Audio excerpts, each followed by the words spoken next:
When we're simplifying radical expressions with the radicals, it is beneficial to try and simplify and get radicals that look alike, right? So the hint here, or the trick here, is to get alike radicals. And so what does that actually mean? We'll look at it, what it means. So think of radicals as variables, if you would, right?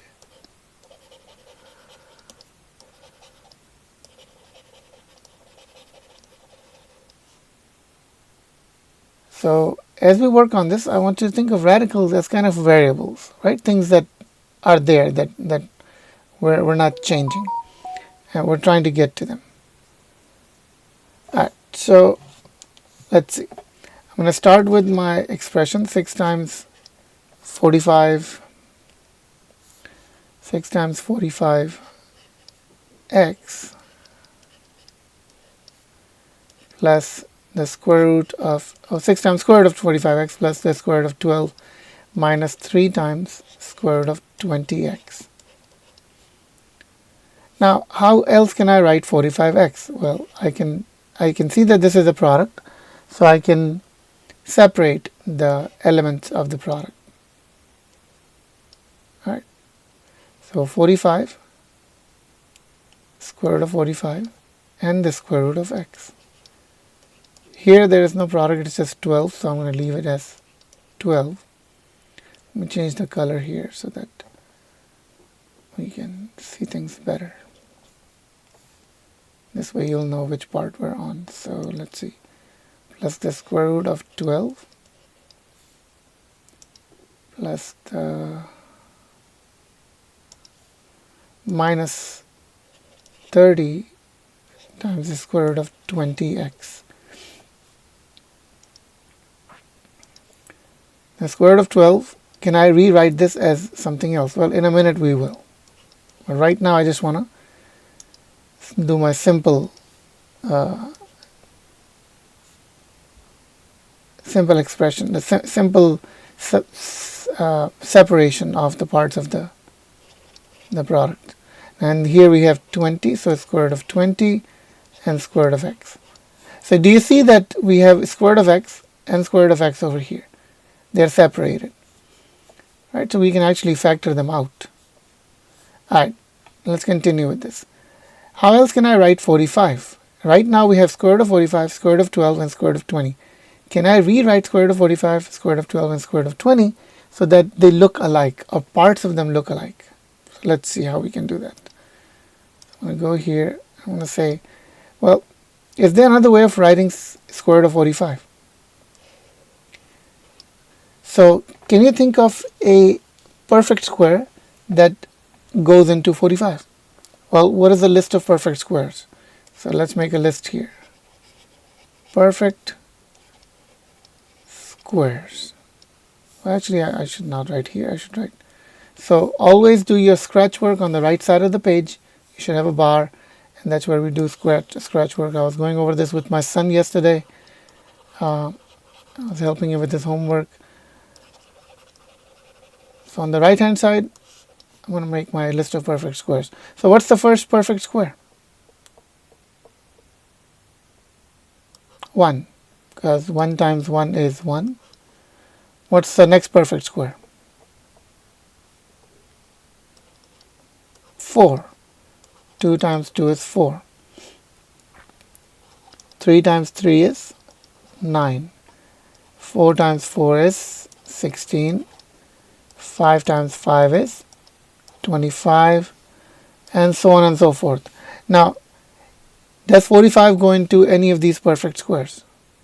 45 is divisible by 1, but that doesn't really help us. Is it divisible by 4? No. Is it divisible by 9?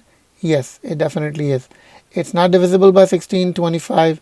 The next one is 36, and then 49, and then 64, and then 81, and 100, right? So 6, 7, 8, 9, 10. So then the one that can help us is 9. Does 45 go into 9? Yes. 9 times 5 is 45. So I'm going to rewrite square root of 45 as 9 times 5. And then I'm going to continue copying what I have, square root of x. Then I need to work on this one. So let's erase this. Let's make sure we put a plus here with the green. Can I rewrite square root of 12 somehow?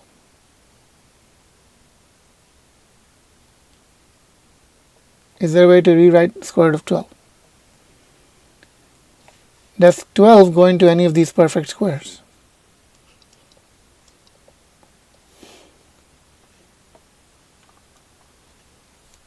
So let's see. Square root of 4. So 12 can be rewritten as 4 times 3. 4 is a perfect square. Alright? Okay. And then we continue and we ask ourselves, well, how can I write this? So 20 can be written as 4 times 5 and then square root of x. Right? Do we still have the same things? Have we changed anything? 9 times 5 is 45, 4 times 3 is 12, and 4 times 5 is 20. Everything still looks the same, right? Okay, now let's see. Now we need to take out the squares that are inside the square root.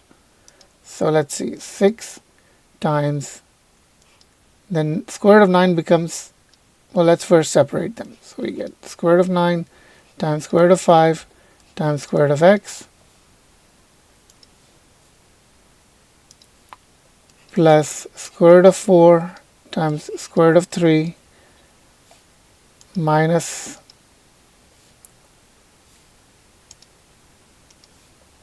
minus 30 times square root of 4 times square root of 5 times square root of x. Alright, let's see if we can simplify some of these. Square root of 9 is 3, so I get 6 times 3, square root of 5 is just square root of 5, square root of x is just square root of x. Plus square root of 4 is 2, square root of 3 is just square root of 3, minus 30, square root of 4 is 2, so I'm going to put these in parentheses, make sure that I don't mess them up, square root of 5 and square root of x. Alrighty. Now, are there things that I can combine together? Can I use a distributive property here for some of these?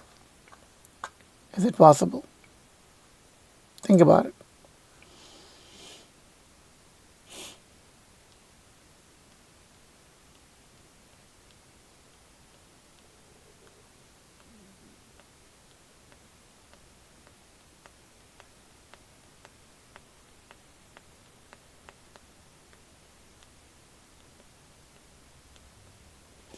Well, are there any terms common? That's what we're looking for.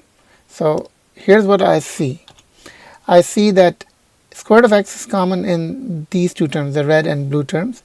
So I can combine them, I guess. So I'm going to write with a different color. So I get 18 times square root of 5x. I'm going to combine these two. Minus 30 times 2 is 60. Was it 30 or 3? Oh, that's not 30, it's 3. Why am I writing 30? Nobody got it? Wow. Okay, so minus 6 times square root of 5x.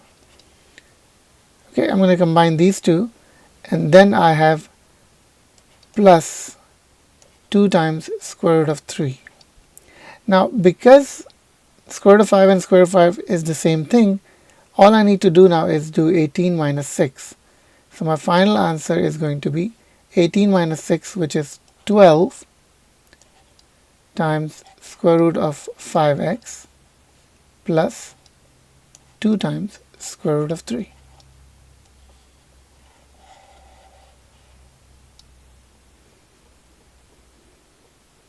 me give you a minute to copy this so that you can finish taking notes.